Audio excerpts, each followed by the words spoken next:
नमस्ते बच्चों, मैं आज आपको चौहान शासक अर्णोराज के शासनकाल के बारे में जानकारी देने जा रहा हूँ।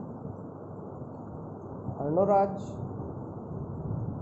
अजमेर के दृष्टिकोण से और चाहमान शासकों के दृष्टिकोण से बड़े महत्वपूर्ण शासक हुए हैं।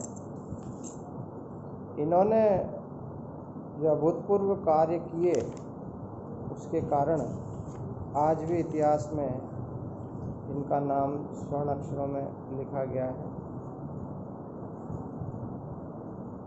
अर्णोराज का जो नाम इतिहास में मिलता है उसमें अनल देव, आनक, अन्ना, आनल देव जैसे 4 नाम इनके मिलते हैं। इनकी माता का नाम सोमल देवी था।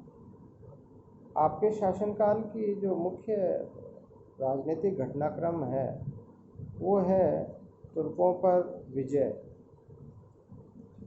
राजस्थान में तुर्कों का नागौर केंद्र था और वहीं से वो युद्ध का संचालन करते थे और इनका तुर्कों से युद्ध वर्तमान आना सागर नामक स्थान पर हुआ था, जहाँ पर उस ज़माने में एक मैदान था और इसी मैदान में अर्णोराज ने युद्ध में तुर्कों को पराजित किया और भागती हुई सेना का पीछा करते हुए उनके अश्वों को इन्होंने बाद में लूट लिया था।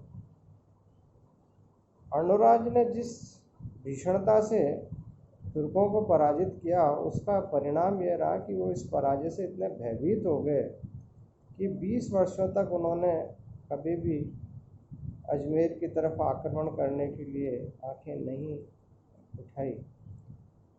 और इसी स्थान पर बाद में उन्होंने एक तालाब का निर्माण कराया जो आज भी हमारे समक्ष जीवंत बना हुआ है, जिसे हम आना सागर के नाम से जानते हैं। ये इसी स्थल पर अर्णोराज का तुर्क शासक जो नागौर से संचालन करते थे उनसे युद्ध हुआ था। इसके अतिरिक्त अर्णोराज का मालवा के शासक से भी युद्ध हुआ जिसमें उन्हें विजय हासिल हुई। इसकी जानकारी बिजोलिया शिलालेख से मिलती है, जिसके अनुसार परमार वंशी शासक नरवर्मन को इन्होंने युद्ध में पराजित किया था।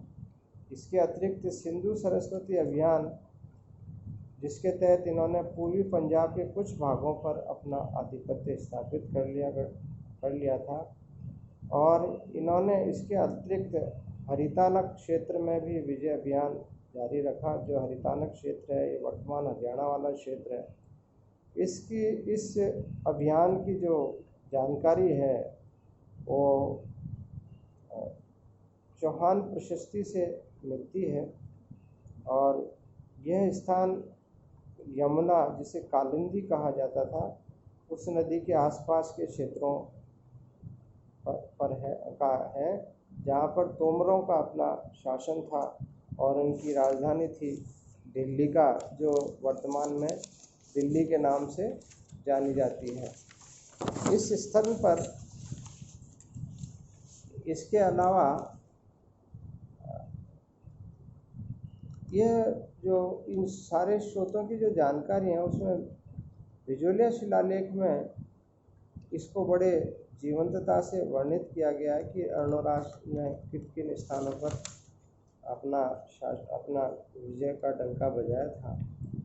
गुजरात के चालुक्यों से भी इनका संघर्ष रहा और इन्होंने सिद्धराज जय सिंह को 1121 में नागौर में और 1143 में मालवा में,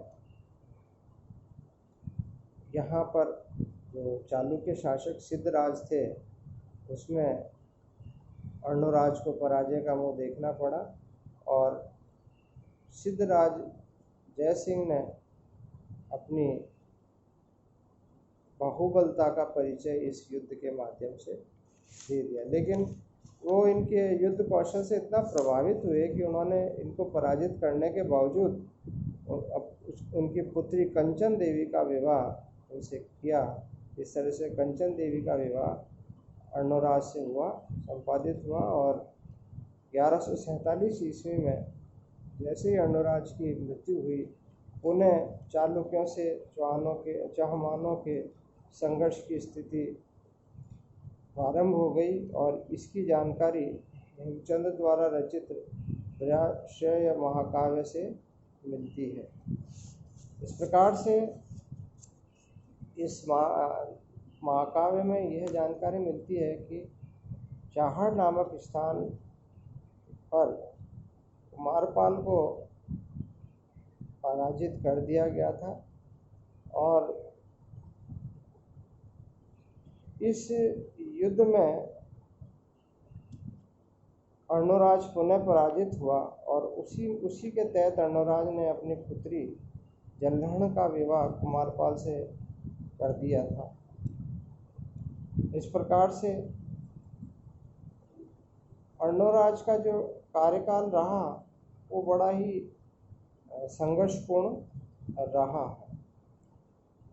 इनके 2 पुत्र हुए थे, विग्रहराज और देवदत्त। इनकी मृत्यु के पश्चात इनके पुत्र विग्रहराज चौहान चतुर्थ ने शासन की बागडोर संभाली। इसे अपन कल शेयर करेंगे। धन्यवाद।